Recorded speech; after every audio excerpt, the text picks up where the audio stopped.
ವಿಮೋಚನ ಕಾಂಡ 15ನೇ ಅಧ್ಯಾಯ 26ನೇ ವಚನದಲ್ಲಿ ವಾಕ್ಯವು ಈ ರೀತಿಯಾಗಿ ಬರೆಯಲ್ಪಟ್ಟಿದೆ. ಯೆಹೋವನೆಂಬ ನಾನೇ ನಿಮಗೆ ಆರೋಗ್ಯದಾಯಕನು ಎಂದು ವಚನವು ಬರೆಯಲ್ಪಟ್ಟಿದೆ. ಅಂದರೆ ಪ್ರೀತಿಯುಳ್ಳ ದೇವ ಜನರೇ, ಕರ್ತನಾತ್ಮನು ನಮಗೆ ಏನ್ ಮಾಡುವವನಾಗಿದ್ದಾನೆಂದರೆ ಆರೋಗ್ಯವನ್ನು ದಯಪಾಲಿಸುವವನಾಗಿದ್ದಾನೆ.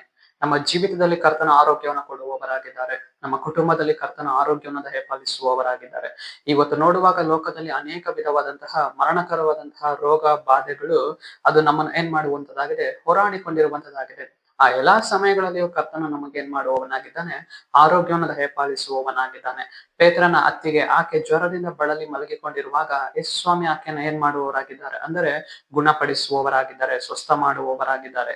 ಆತನು ಅನೇಕ ಜನರನ್ನ ನೋಡುವಾಗ ಸ್ವಸ್ಥ ಮಾಡುವವನಾಗಿದ್ದಾನೆ. ಸತ್ಯವೇದದಲ್ಲಿ ನಾವು ಓದುತ್ತೇವೆ, ಅನೇಕರು ಕುರುಡರಾಗಿ ಅವ್ರು ನಡೆದು ಹೋಗುವಾಗ, ಅನೇಕರು ಒಂದು ಬಳಲಿ ಹೋಗುವಾಗ ಅವ್ರನ್ನ ಕರ್ತನ ಏನ್ ಮಾಡುವವನಾಗಿದ್ದಾನೆ, ಸ್ವಸ್ಥ ಮಾಡುವವನಾಗಿದ್ದಾನೆ.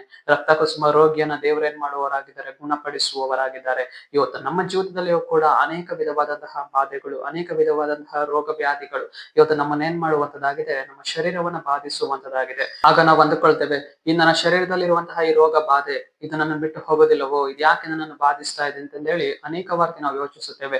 ಪ್ರೀತಿಯುಳ್ಳ ದೇವ ಜನರೇ, ನಾವು ಕರ್ತನ ಸಮ್ಮುಖಕ್ಕೆ ಹೋಗಿ ಪ್ರಾರ್ಥಿಸಬೇಕು. ದೇವರೇ, ನೀನ್ ನನಗೆ ಆರೋಗ್ಯದಾಯಕನು ಅಂತೇಳಿ ಮಾತನ್ನ ಕೊಟ್ಟಿದ್ಯಲ್ಲವಾ.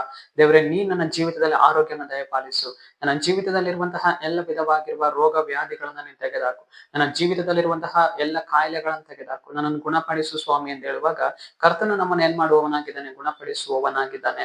ರಕ್ತ ಕುಸುಮ ರೋಗಿಯಲ್ಲಿ ಉಂಟು ಮಾಡಿದಂತಹ ಆತನ ಒಂದು ಗುಣಪಡಿಸುವ ಶಕ್ತಿ ಅದು ನಮ್ಮನ್ನು ಏನ್ ಮಾಡುವಂತದಾಗಿದೆ, ಸಂಧಿಸುವಂತದಾಗಿದೆ. ಆಕೆಯಲ್ಲಿದ್ದಂತಹ ಒಂದು ನಂಬಿಕೆ ನಮ್ಮ ಜೀವಿತದಲ್ಲಿ ಇರುವಾಗ ಆತನು ನಮ್ಮನ್ನ ಗುಣಪಡಿಸುವವನಾಗಿದ್ದಾನೆ. ಆತನ ಹಿಂದೆ ನಾವು ಹೋಗುವಾಗ, ಆತನನ್ನ ಮುಟ್ಟುವಾಗ, ಆತನ ಸಾನ್ನಿಧ್ಯದಲ್ಲಿ ನಾವು ಪ್ರವೇಶಿಸುವಾಗ, ಆತನ ಪ್ರಸನ್ನದಲ್ಲಿ ನಾವು ನಡೆದು ಹೋಗುವಾಗ, ಆತನ ಒಂದು ಗುಣಪಡಿಸುವ ಶಕ್ತಿಯಲ್ಲಿ ನಾವು ನಡೆದು ಹೋಗುತ್ತೇವೆ. ಸರಿ, ನಾವು ಪ್ರಾರ್ಥಿಸಿಕೊಳ್ಳೋಣ. ಅಪ್ಪ ಕರ್ತನೆ, ನಿಮ್ಗೆ ಸ್ತೋತ್ರ ಸ್ವಾಮಿ. ಈ ಮುಂಜಾನೆ ವೇಳೆಯಲ್ಲಿ ದೇವರೇ, ಈ ವಾಕ್ಯ ಭಾಗ ಸಂದೇಶವನ್ನು ನೋಡುವ ಜನಗಳನ್ನ ಸಂಧಿಸು ಕರ್ತನೆ. ನಿನ್ನ ಜನರ ಜೀವಿತದಲ್ಲಿ ನೀನು ಕಾರ್ಯವನ್ನ ಮಾಡಿ ಅಪ್ಪ, ನಿನ್ನ ಜನರನ್ನು ನೀನು ಗುಣಪಡಿಸುವುದಕ್ಕಾಗಿ ಸ್ತೋತ್ರ. ನಿನ್ನ ಜನರಿಗೆ ಉತ್ತಮವಾದ ಆರೋಗ್ಯವನ್ನು ದಯಪಾಲಿಸುವುದಕ್ಕಾಗಿ ಸ್ತೋತ್ರ. ಅನಾರೋಗ್ಯಗಳನ್ನು ತೆಗೆದುಹಾಕುವುದಕ್ಕಾಗಿ ಸ್ತೋತ್ರ.